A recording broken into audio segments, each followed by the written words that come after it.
65 വയസ്സുള്ള ഖദീജ ബീബി റളിയല്ലാഹു തആല അൻഹയും തന്റെ പ്രിയപ്പെട്ട ഭർത്താവ് മുത്തുനബി സല്ലല്ലാഹു അലൈഹി വസല്ലമ തങ്ങളും പരസ്പരം അങ്ങോട്ടും ഇങ്ങോട്ടും സ്നേഹിക്കുകയാ. ആ സമയം നമ്മൾ ചിന്തിച്ചു നോക്കിയ നമ്മുടെ വീടിന്റെ അവസ്ഥ.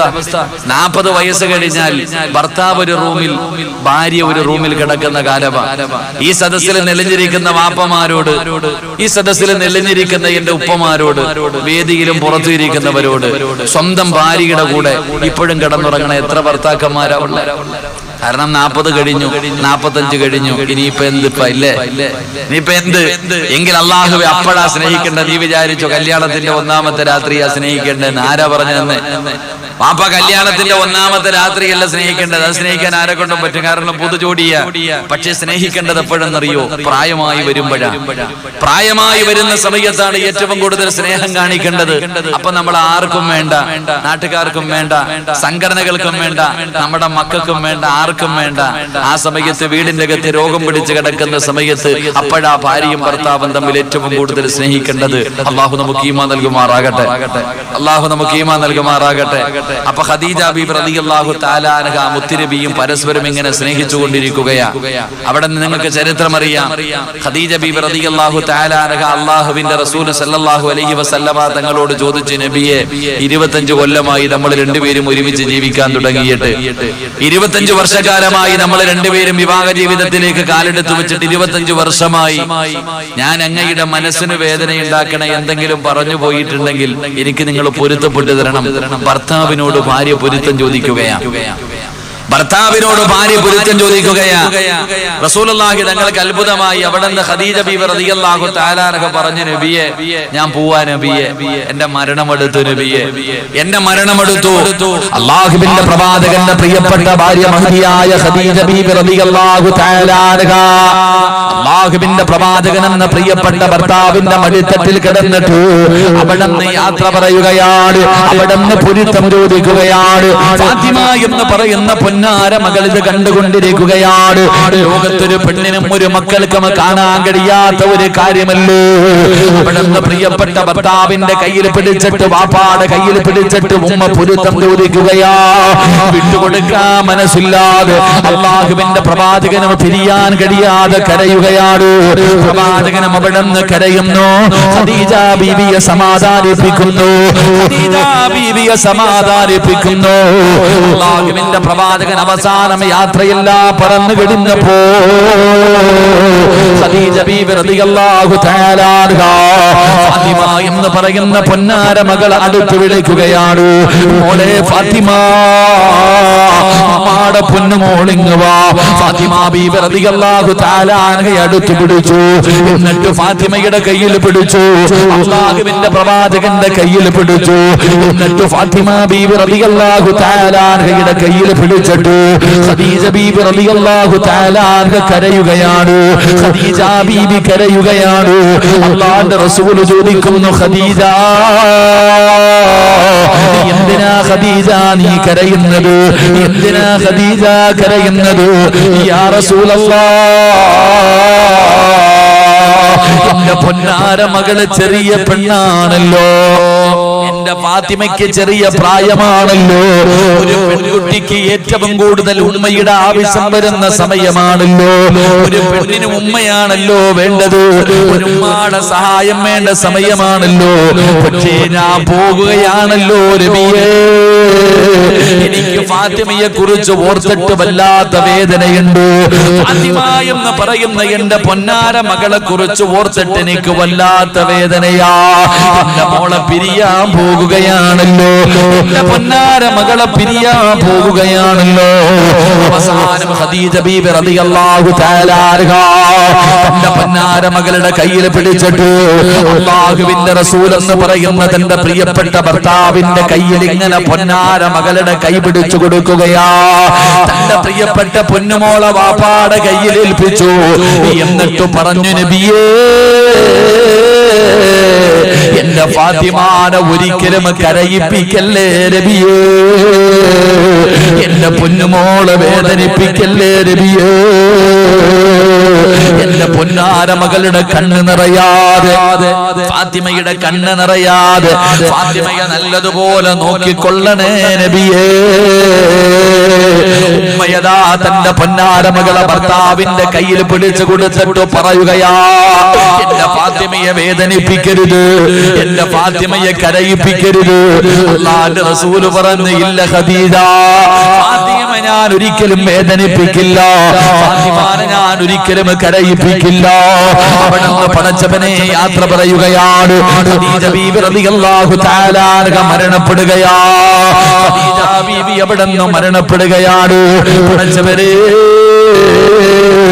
നിങ്ങളൊന്ന് ചിന്തിച്ചു നോക്ക്, ആ വീടിനെ കുറിച്ച് നിങ്ങളൊന്ന് ചിന്തിച്ചു നോക്ക്. ചെറിയ പെണ്ണിന്റെ ഉമ്മയാണ് മരണപ്പെടുന്നത്. ഫാത്തിമ ബീവിക്ക് സഹിക്കാൻ കഴിയുമോ? തന്റെ പ്രിയപ്പെട്ട ഉമ്മ എവിടെന്ന് മരണപ്പെട്ടു.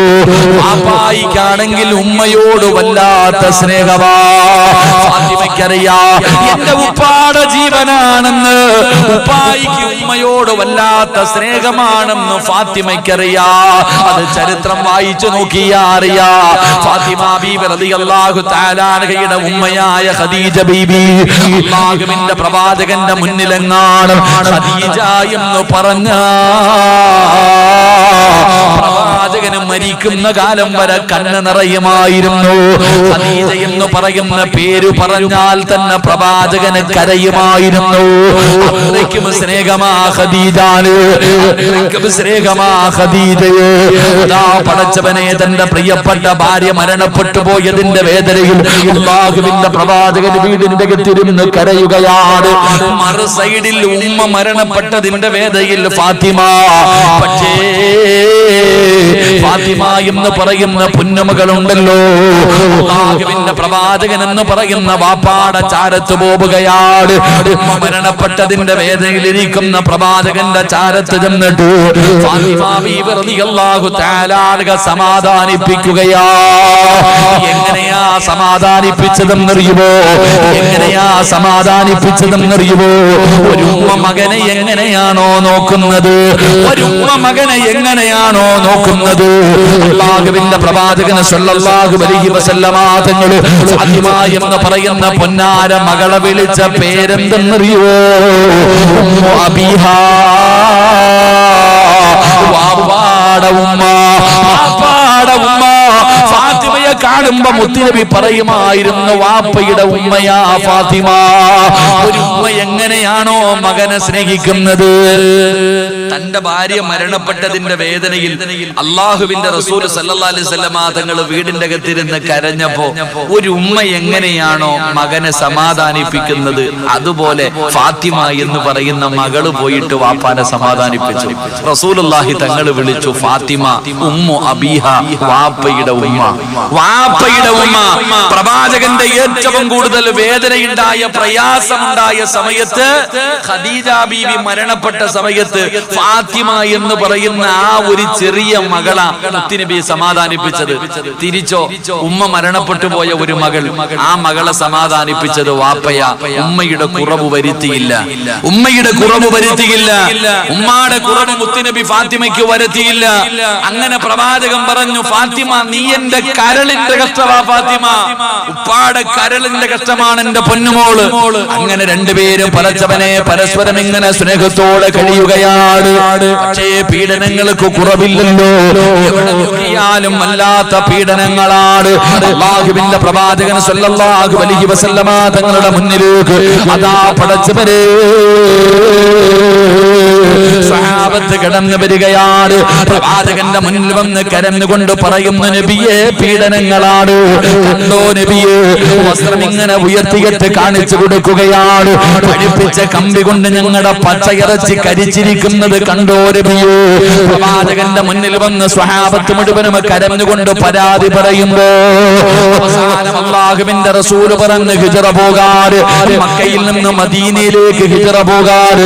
അല്ലാഹുവിന്റെ പ്രവാചകൻ അനുവാദം കൊടുത്തു. സ്വഹാബത്ത് മുഴുവനും ഹിജ്റ പോവുകയാണ്, സ്വഹാബികൾ മുഴുവനും ഹിജ്റ പോവുകയാണ്. അവസാനം അല്ലാഹുവിന്റെ പ്രവാചകൻ സ്വല്ലല്ലാഹു അലൈഹി വസല്ലമ തങ്ങൾ അവിടുന്ന് പടച്ചവനെ തന്റെ പൊന്നാര മക്കളായ റുഖിയ ബീവി, ഉമ്മ ഉമ്മു കുൽസും റളിയല്ലാഹു തആല അൻഹ, പടച്ചവൻ അതുപോലെ ഫാത്തിമ ബീവി റളിയല്ലാഹു തആല അൻഹ, രണ്ട് പെൺമക്കളെയും വിളിച്ചിട്ട് അല്ലാഹുവിന്റെ പ്രവാചകൻ പറഞ്ഞു, വാപ്പ മദീനത്തേക്ക് ഹിജ്റ പോവുകയാണ്, വാപ്പ നാട് വിടാൻ പോവുകയാണ്, ഇവിടെ നിൽക്കാൻ കഴിയില്ല, അതുകൊണ്ട് നിങ്ങളെ രണ്ടുപേരെയും സഅദ് റളിയല്ലാഹു തആല അൻഹു അല്ലാഹുവിന്റെ പ്രവാചകന്റെ ഖാദിമാണ്, ആ ചെറുപ്പക്കാരനോട് പറഞ്ഞു കൊടുത്തു, എന്റെ പൊമ്മക്കളെ നീ എങ്ങനെയെങ്കിലും മദീനയിൽ എത്തിക്കണം. അല്ലാഹുവിന്റെ പ്രവാചകൻ അവിടെ നിന്ന് പെൺമക്കളുടെ കാര്യം ഏൽപ്പിച്ചു. എന്റെ പ്രിയപ്പെട്ടവരെ, അല്ലാഹുവിന്റെ പ്രവാചകൻ സല്ലല്ലാഹു അലൈഹി വസല്ലമ തങ്ങൾ ഹിജ്റ പോകാൻ തീരുമാനിച്ചു. മക്കയിൽ നിന്ന് മദീനയിലേക്ക് പോകാൻ ഹിജ്റ പോകാൻ തീരുമാനിച്ചു. അല്ലാഹുവിന്റെ റസൂൽ യാത്രയ്ക്ക് വേണ്ടി തയ്യാറെടുക്കുമ്പോ ഇബ്ലീസാ പോയി പറഞ്ഞു കൊടുക്കുന്നത്, ഇബ്ലീസാണ് പോയി പറഞ്ഞു കൊടുക്കുന്നത്, മുഹമ്മദ് നാട് വിടാൻ പോകുകയാണ്. അല്ലാഹുവിന്റെ റസൂൽ സല്ലല്ലാഹു അലൈഹി വസല്ലമ തങ്ങൾ ഹിജ്റ പോകാൻ തീരുമാനിച്ചപ്പോ ഇബ്ലീസ് പോയിട്ട് ഖുറൈശികളോട് പറഞ്ഞു, മുഹമ്മദ് നാട് വിടാൻ പോവുകയാ, രക്ഷപ്പെട്ടു കഴിഞ്ഞാൽ പിന്നെ ജീവിതത്തിൽ ഒരിക്കലും നിങ്ങൾക്ക് കിട്ടൂല, കൊല്ലാൻ പറ്റുന്ന അവസാനത്തെ ചാൻസ് വേണമെങ്കിൽ കൊന്നോളാൻ. അങ്ങനെ എല്ലാ ഗോത്രങ്ങളിൽ നിന്നും നല്ല യോദ്ധാക്കന്മാരായ വ്യക്തികളെ തെരഞ്ഞെടുത്തു. എല്ലാവർക്കും മുത്തുനബിയെ കൊല്ലണം, ഒരാൾക്കല്ല. ഇപ്പൊ അത് തന്നെ മുസ്ലിമിനെ എല്ലാവർക്കും വേണം, അങ്ങനെ എല്ലാവർക്കും മുസ്ലിമീങ്ങളെ വേണം. അതുകൊണ്ട് മുത്തുനബി സല്ലല്ലാഹു അലൈഹി വസല്ലമ തങ്ങളെ ഞാൻ കൊല്ലാന്നല്ല പറഞ്ഞ്, എല്ലാവർക്കും വേണം. എനിക്ക് വെട്ടണം, എനിക്ക് വെട്ടണം, എനിക്ക് കുത്തണം, എനിക്ക് തുണ്ടം തുണ്ടമാക്കണം. അങ്ങനെ ആര് വേണമെങ്കിലും കൊന്നോ. എല്ലാവരും കൂടെ മുത്തുനബിയുടെ വീട് വളഞ്ഞിരിക്കുകയാ. പൗരത്വ ബില്ലും പേടിച്ചടക്കണ കാക്കാമാരൊക്കെ കേട്ടോ, പൗരത്വ ബില്ല് NRCയും പേടിച്ചടക്കണ കാക്കാമാരൊക്കെ കേട്ടോണം. എടാ പൊന്നാര ചങ്ങാതി, നീ പഠിച്ചോ, നീ ആരാ, നിന്റെ വില എന്താ, അള്ളാഹുടെ മുന്നിൽ സുജൂദ് ചെയ്യുന്ന ഒരു മുസ്ലിമിന്റെ പവർ എന്താണെന്ന് നീ പഠിക്ക്. അള്ളാഹു ഈമാൻ തരുമാറാകട്ടെ, ഉറക്കപ്പറ അള്ളാഹു ഈമാൻ തരുമാറാകട്ടെ. NRCയെ പേടിയില്ലാത്തവരൊക്കെ ഒന്ന് കൈവക്കിക്ക്. പൊക്കിയാലും പൊക്കിയില്ലെങ്കിലും അത് നടപ്പാവുക തന്നെ ചെയ്യും. അള്ളാഹു ഈമാൻ തരുമാറാകട്ടെ. നമുക്ക് എന്താപ്പാ, എടാ ഞാൻ ഇപ്പോഴും ചോദിക്കാറുണ്ട്, നമ്മുടെ പൗരത്വത്തിന് എന്താ കൊമ്പുണ്ടോ? എന്ത് നിന്റെ പൗരത്വത്തിന് മാത്രം ഇത്ര വിലയുണ്ട്? നീ ഇതിനെ പഠിക്കണേ. നമ്മുടെ ഇന്ത്യയുടെ പ്രധാനമന്ത്രി പൗരത്വം തെളിയിച്ചത് എങ്ങനെയാന്ന് കണ്ടില്ലേ? ആരാ പറഞ്ഞ 1951 മുമ്പ് രേഖ വേണമെന്ന്? ഇന്ത്യയുടെ പ്രധാനമന്ത്രി പൗരത്വം തെളിയിച്ചത് എങ്ങനെയാണെന്ന് യൂട്യൂബിൽ കയറി നോക്കിയാൽ മതി, രേഖ എന്താന്നൊക്കെ കാണാം. അല്ലാഹു ഈമാൻ തരുമാറാകട്ടെ. ആദം നബി അലൈഹിസ്സലാം, നിന്റെ ഉപ്പാപ്പ, എല്ലാരും ഉപ്പാപ്പാടെ രേഖയല്ലേ വേണ്ടേ? ഉപ്പാപ്പാടെ രേഖയല്ലേ വേണ്ടേ? എന്തിനാ വില്ലേജ് ഓഫീസിൽ പോണേ? ഉപ്പാപ്പാടെ രേഖ എവിടെ ഇരിക്കണേ? ഇവിടെ കുടുംബത്തിന്റെ ആധാരം വേണ്ടേ? 1951 മുമ്പുള്ള നിന്റെ മുൻഗാമികളുടെ ആധാരം വേണ്ടേ? അതിന് പഞ്ചായത്തിലും വില്ലേജിലും എല്ലാം പോണ്ടേ? നേരെ സ്വർഗത്തിൽ പോ, അതാ നിന്റെ തറവാട്, ഉപ്പാപ്പാടെ വീടതാ. നമ്മുടെ ഉപ്പാപ്പയായ ആദം നബി അലൈഹിസ്സലാം, ഉമ്മയായ ഹവ്വാ റളിയല്ലാഹു തആല അൻഹ, അവരുടെ അടിയാധാരം തപ്പണമെങ്കിൽ ആദ്യം സ്വർഗത്തിൽ പോകണം. അല്ലാഹു ഈമാൻ തരുമാറാകട്ടെ. ആദം നബിയുടെ പൗരത്വം പോയി, പിന്നെയാ നിന്റെ പൗരത്വം. ആദം നബിയുടെ പൗരത്വം പോയി. നൂഹ് നബി 950 വർഷക്കാലം ദഅവത്ത് നടത്തിയ നൂഹ് നബിയുടെ പൗരത്വം നഷ്ടപ്പെട്ടു. ഇബ്രാഹിം നബിയുടെ പൗരത്വം നഷ്ടപ്പെട്ടു. മൂസാ നബിയുടെ പൗരത്വം നഷ്ടപ്പെട്ടു. അയ്യൂബ് നബിയുടെ പൗരത്വം നഷ്ടപ്പെട്ടു. യൂനുസ് നബിയുടെ പൗരത്വം നഷ്ടപ്പെട്ടു. യൂസുഫ് നബിയുടെ പൗരത്വം നഷ്ടപ്പെട്ടു. ഈസാ നബിയുടെ പൗരത്വം നഷ്ടപ്പെട്ടു. മഹാനായ അഷ്റഫുൽ ഖൽഖ് നബി മുഹമ്മദ് മുസ്തഫ സല്ലല്ലാഹു അലൈഹി വസല്ലമ തങ്ങളുടെ പൗരത്വവും നഷ്ടപ്പെട്ടു. പിന്നെ നിന്റെ പൗരത്വത്തിന് എന്താ ഇത്ര കൊമ്പ്? എടാ, ലോകത്ത് കടന്നു വന്ന സർവ്വ പ്രവാചകന്മാരുടെയും പൗരത്വം നഷ്ടപ്പെട്ട ചരിത്രം അള്ളാന്റെ ഖുർആൻ എഴുതി വെച്ചിട്ടുണ്ട്. എന്തിന്? നാളെ നിന്റെയും നഷ്ടപ്പെടുമെന്ന് പഠിക്കാൻ. ഒരു സുപ്രഭാതത്തിൽ പൊട്ടിപ്പടന്നല്ലോ. എടാ, രാവിലെ വീട്ടിൽ വന്നിട്ട് ഉറക്കത്തിൽ നിന്ന് വിളിച്ചുണർത്തിയിട്ട് പറയാ, എടാ നിന്റെ പൗരത്വം നഷ്ടപ്പെട്ടു പോയി എന്ന് പറഞ്ഞാൽ ശരി തന്നെ. പക്ഷെ നീ ഹദീസും ഖുർആനും വായിക്കുന്നവനാ. നിന്റെ പ്രവാചകന്മാരുടെ മുഴുവനും പൗരത്വം നഷ്ടപ്പെട്ടിട്ടുണ്ട്. സഹാബത്തിന്റെയും നഷ്ടപ്പെട്ടിട്ടുണ്ട്. സഹാബത്തിന്റെയും നിന്റെ മുൻഗാമികളുടെയും നഷ്ടപ്പെട്ടിട്ടുണ്ട്. നിന്റെയും നഷ്ടപ്പെടുമടാ. ഇതുകൊണ്ട് നീ പേടിക്കണ്ട, ഒരുങ്ങിയിരുന്നോളാൻ വേണ്ടി ഈ ചരിത്രമൊക്കെ പറഞ്ഞെന്ന്. എന്നിട്ട് നമുക്ക് പേടി. ഇങ്ങോട്ട് നോക്ക് ചങ്ങാതി, നബി സല്ലല്ലാഹു അലൈഹി വസല്ലമ തങ്ങളുടെ വീട് മുഴുവനും ഉറയിൽ കിടക്കണ വാട് ഊരി പിടിച്ചിട്ട് ചങ്ങായിമാരൊക്കെ ഇങ്ങനെ നിൽക്കുക, വെട്ടി മുറുക്കാൻ. റസൂലുള്ളാഹി തങ്ങളെ യാത്രയ്ക്ക് വേണ്ടി ഒരുങ്ങി. യാത്രയ്ക്ക് വേണ്ടി ഒരുങ്ങി ഇങ്ങനെ നിന്നപ്പോ മുഖറബുൽ അംലാഖു മലക്ക് ജിബ്രീൽ, ഉറക്കപ്പറ മുഖറബുൽ അംലാഖു മലക്ക് ജിബ്രീൽ അലൈഹിസ്സലാം ഇങ്ങനെ മുത്തുനബിയുടെ വീടിന്റെ അകത്തേക്ക് വന്നു. എന്നിട്ട് പറഞ്ഞു, നബിയെ, വീടിന്റെ വെളിയിൽ ചങ്ങാതിമാരെല്ലാം ആളും പിടിച്ചുകൊണ്ട് നിൽക്കുന്നുണ്ട് നിങ്ങളെ കൊല്ലാൻ.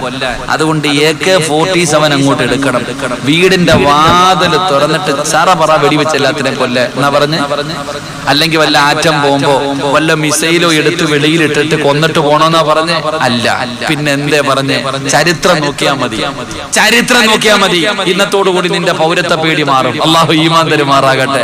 നബി സല്ലല്ലാഹു അലൈഹി വസല്ലമ തങ്ങളോട് പറഞ്ഞു, ഒരു പിടി മണ്ണ് വാരണം. ഒരു പിടി, ഏത് മണ്ണ്? സ്വർഗത്തിലെ മണ്ണൊന്നുമല്ല, ഒരു പിടി മണ്ണ് വാരണം. ഈ മണ്ണ് വാരിയിട്ട് കയ്യിലിങ്ങനെ പിടിച്ചിട്ട് ഖുർആനിലെ ഒരായത്ത് ഓതണം. യാസീൻ ഓതുവല്ലോ, ആ യാസീനിലെ ഒരായത്ത്, വജഅൽനാ മിൻ ബൈനി ഐദീഹിം സദ്ദാ വമിൻ ഖൽഫിഹിം സദ്ദാ, ഈ ആയത്ത് ഓതി ആ പിടി മണ്ണിന്റെ അകത്ത് ഇങ്ങനെ ഊതിയിട്ട് വാതിലങ്ങിട്ട് തുറക്കണം. ഒറ്റ ഏറ് എറിയണം, ഇറങ്ങി നടന്നു പോകണം. മഹാനായ നബി മുഹമ്മദ് മുസ്തഫ സല്ലല്ലാഹു അലൈഹി വസല്ലം തങ്ങൾ പറഞ്ഞു, ഒരു പിടി മണ്ണ് വാരി ഖുർആനിലെ ഒരായത്ത് ഓതിയിട്ട് ഒറ്റ ഏറ് എറിഞ്ഞിട്ട് ഇറങ്ങി പോകാൻ പറഞ്ഞപ്പോ മുത്തുനബി അതുപോലെ തന്നെ ചെയ്തു. ഒരു പിടി മണ്ണ് വാരി ഖുർആനിലെ ആയത്ത് ഓതി വാതില് തുറന്ന് ഒറ്റ ഏറ്. എന്നിട്ട് ഓടിയോ? ഇല്ല. അവന്മാരുടെ മുന്നിൽ കൂടെ നെഞ്ചും വിരിച്ച് നടന്നുപോയി മഹാനായ നബി മുഹമ്മദ് മുസ്തഫ. അപ്പൊ എന്താ ആ ഒരു പിടി മണ്ണിന് എത്ര പവർ? ആ ഒരു പിടി മണ്ണിന് എത്ര പവർ? ഖുർആനിലെ ഒറ്റ ആയത്ത്, ആ ആയത്തിന് എത്ര പവർ? ആ അല്ലാഹ് ഇപ്പോഴും ഉണ്ട് ചങ്ങാതി, ആ അല്ലാഹ് ഇപ്പോഴും ഉണ്ടല്ലോ. ആ അല്ലാഹിലല്ലേ ഞാനും നിങ്ങളും വിശ്വസിക്കുന്നത്. അല്ലാഹുവിന്റെ പ്രവാചകർ സല്ലല്ലാഹു അലൈഹി വസല്ലം തങ്ങൾ അമ്മാരുടെ കണ്ണിന്റെ മുന്നിൽ കൂടെ ഇറങ്ങിപ്പോയി. ആരെങ്കിലും കണ്ട? ആരും കണ്ടില്ല. എല്ലാം കണ്ണ് ഇങ്ങനെ കണ്ണ് ഞെവ്വ, അതിനകത്ത് മണ്ണ് വീണിട്ട് റസൂലുള്ളാഹി തങ്ങൾ ഇറങ്ങിപ്പോയി. അബൂബക്കർ സിദ്ദീഖ് റളിയല്ലാഹു തആല അൻഹു കാത്തു നിൽക്കുക. രണ്ടുപേരും കൂടെ യാത്ര തുടങ്ങി. പേ പിടിച്ച പോലെയുമാർ ഇളവി. മുത്തുനബി രക്ഷപ്പെട്ടെന്ന് കണ്ടപ്പോഴത്തേക്ക് പടച്ചവനെ ഭ്രാന്ത് പിടിച്ചിട്ട് നടക്കാ. ഇങ്ങനെ നബി സല്ലല്ലാഹു അലൈഹി വസല്ലം തങ്ങളും അബൂബക്കർ സിദ്ദീഖ് തങ്ങളും കൂടെ ഗുഹയ്ക്കകത്ത് ഇങ്ങനെ ഒളിച്ചിരിക്കാം. മക്കത്ത് മദീനത്തൊക്കെ പോവല്ലോ. ഗുഹയ്ക്കകത്ത് ഇങ്ങനെ ഒളിച്ചിരിക്കുമ്പോ മുത്തുനബി അലിയ ഫാത്തിമ മുത്തുനബി സല്ലല്ലാഹു അലൈഹി വസല്ലം തങ്ങൾ അബൂബക്കർ സിദ്ദീഖ് തങ്ങളുടെ മടിയിൽ തലവെച്ചിട്ട് കിടക്ക. അബൂബക്കർ സിദ്ദീഖ് തങ്ങളിരുന്ന് വിറയ്ക്ക, കയ്യും കാലൊക്കെ വിറയ്ക്കുന്നുണ്ട്. മുത്തുനബി നോക്കുമ്പോ ഇനി വിറയ്ക്ക ചങ്ങാതി, പനി പിടിച്ച പോലെ. എന്തേപ്പ വിറയ്ക്കണ അബൂബക്കറെ? എന്തേ അബൂബക്കറെ വിറയ്ക്കണേ? നബിയെ, ഒന്ന് മുകളിലേക്ക് നോക്ക് നബിയെ. ശത്രുക്കൾ വാളും പിടിച്ചോണ്ട് ഈ ഗുഹയുടെ മുകളിൽ നിൽക്കുകയാ.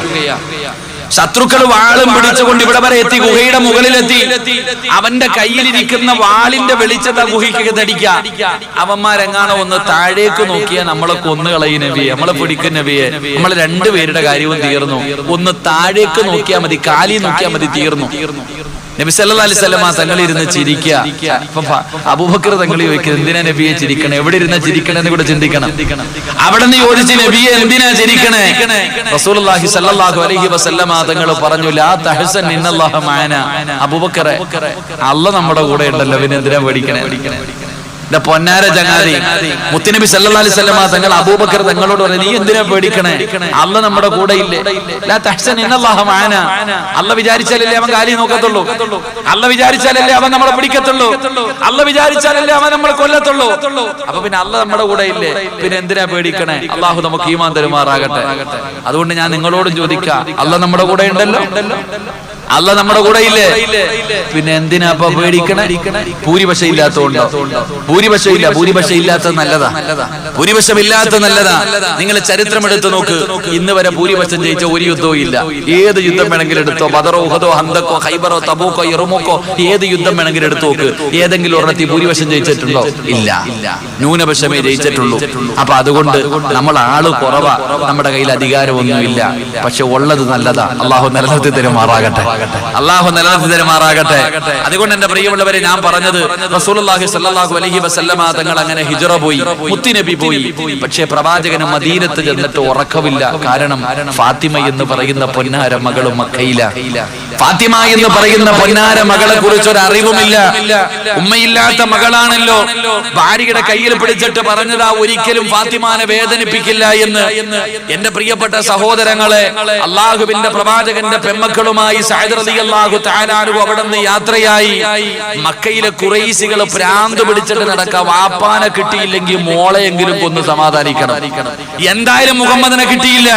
മുഹമ്മദിന്റെ കരളിന്റെ കഷ്ടമാ ഫാത്തിമ. അവളെയെങ്കിലും കൊന്നിട്ട് നമുക്കൊന്ന് കലി തീർക്കണം എന്ന് പറഞ്ഞുകൊണ്ട് പടച്ചവരെ, അധികാരം കിട്ടിയില്ലെങ്കിൽ ആ നാട്ടിലെ നാട്ടുകാരെയെങ്കിലും കൊന്ന് സമാധാനിപ്പിക്കണമെന്ന് പലരും പടച്ചവനെ തീരുമാനിച്ചതുപോലെ വാപ്പയെ കിട്ടിയില്ലല്ലോ, പൊന്നാര മകളെ കൊന്നിട്ടെങ്കിലും സമാധാനിക്കണമെന്ന് കരുതിയിട്ട് വാളുമെടുത്തുകൊണ്ട് പരക്കം പായുകയാണ്. അവസാനം പടച്ചവരെ, അല്ലാഹുവിന്റെ പ്രവാചകന്റെ പൊന്നാര മകൾ സഞ്ചരിക്കുന്ന ഒട്ടകമുണ്ടല്ലോ, ആ ഒട്ടകത്തിനെ പടച്ചവനെ കൊല്ലുകയാണ്. ഒട്ടകത്തിന്റെ തല വെട്ടി മുറിക്കുകയാണ്. അവസാനം പടച്ചവരെ മരുഭൂമിയിൽ പടച്ചവനെ ശത്രുവിനെ പിടിച്ചു നിർത്തിയിട്ട് സഅദ് റളിയല്ലാഹു തആല അൻഹു അല്ലാഹുവിന്റെ പ്രവാചകന്റെ പെൺമക്കളോട് വിളിച്ചു പറഞ്ഞു, ഫാത്തിമ, ഈ കാണുന്ന വഴിയെ നേരെ പോയാ മദീനയാ. ഈ കാണുന്ന വഴിയുണ്ടല്ലോ, ഈ ദിശയിലൂടെ പോയാ മദീനത്തിലല്ല, എന്റെ വാപ്പയുടെ ചാരത്തിലല്ല. അതുകൊണ്ട് രണ്ടുപേരും ഓടിക്കോ. തിരിഞ്ഞു നോക്കല്ലേ ഫാത്തിമ, തിരിഞ്ഞു നോക്കല്ലേ ഫാത്തിമ, പേടിക്കണ്ട ഫാത്തിമ, പടച്ചറപ്പ് നമ്മുടെ കൂടെയുണ്ട് ഫാത്തിമ.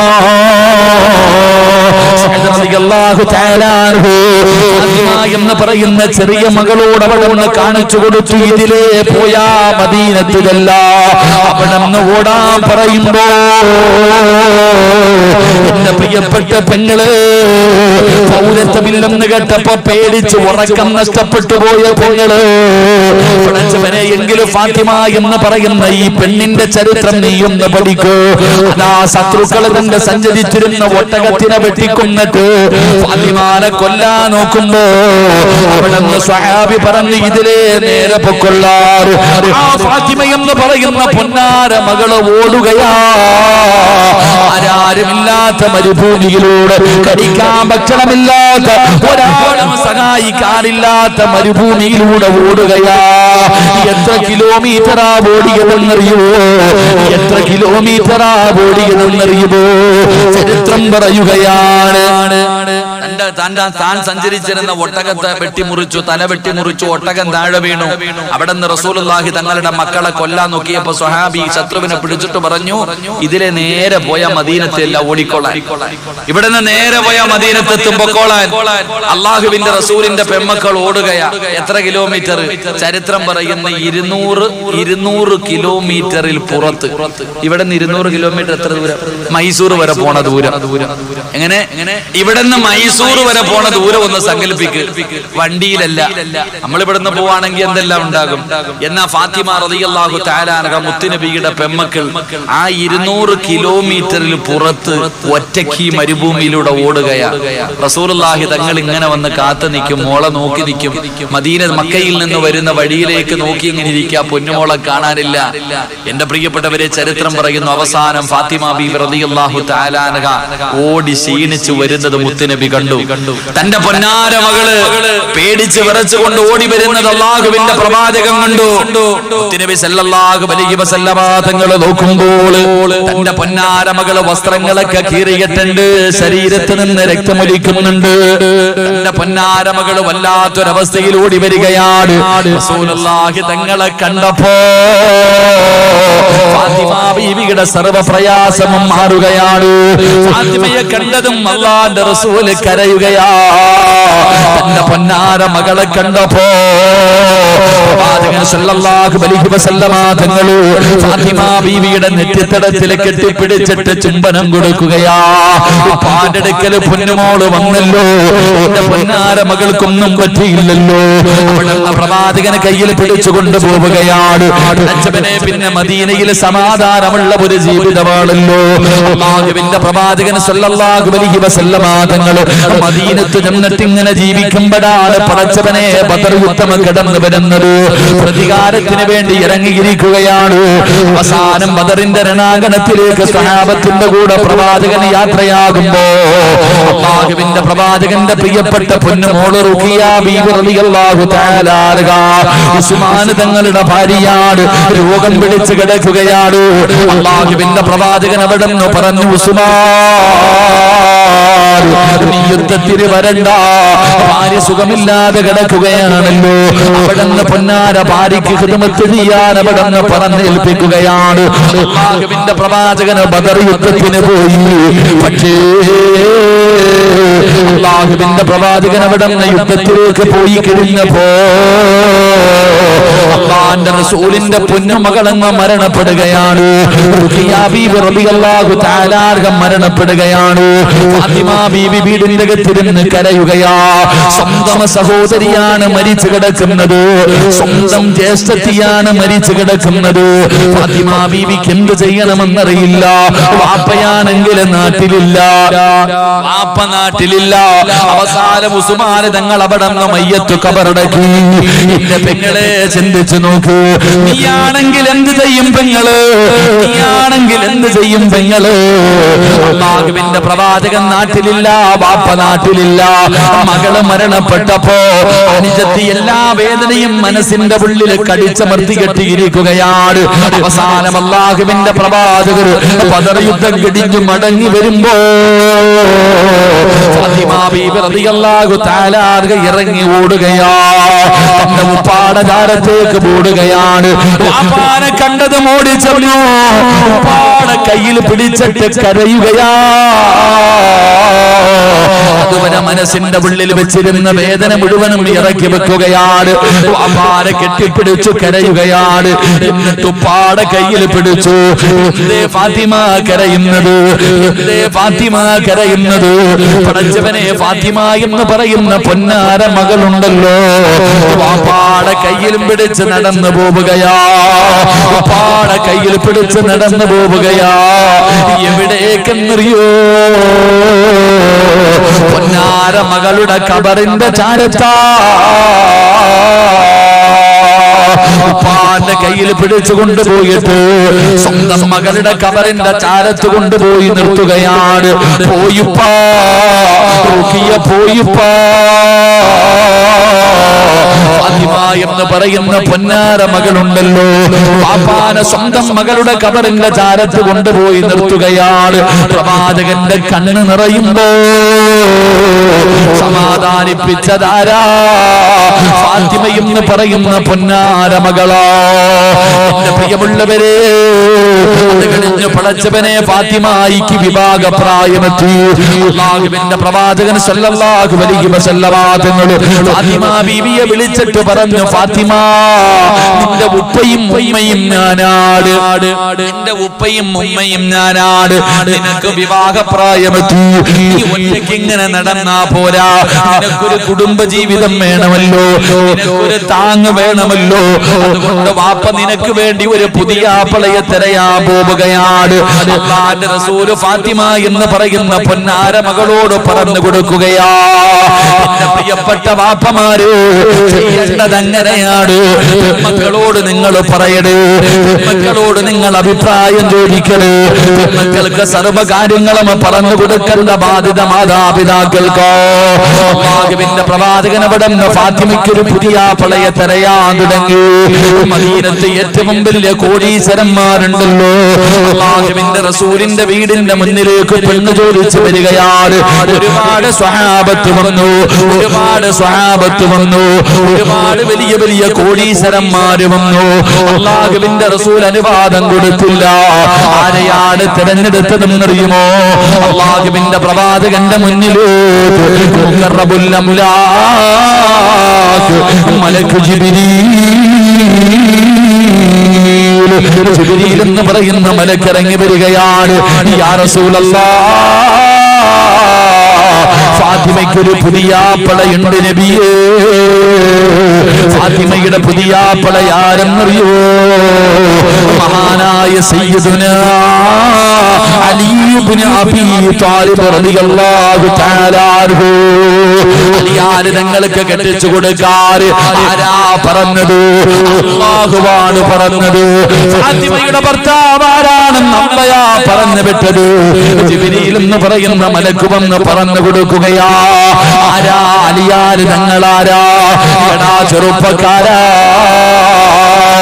അലിയാര് തങ്ങളുടെ ജോലി എന്തെന്നറിയോ? പുല്ല് പറിച്ചിട്ട് അതാ പുല്ല് ചെത്തിയിട്ട് ഉണക്കുകയാണ്.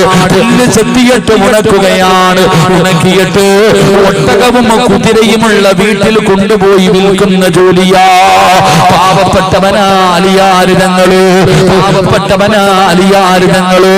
അല്ലാഹുവിന്റെ പ്രവാചകന്റെ കൂടെ 10ാമത്തെ വയസ്സിൽ കൂടിയതാ അലിയാര് തങ്ങള്.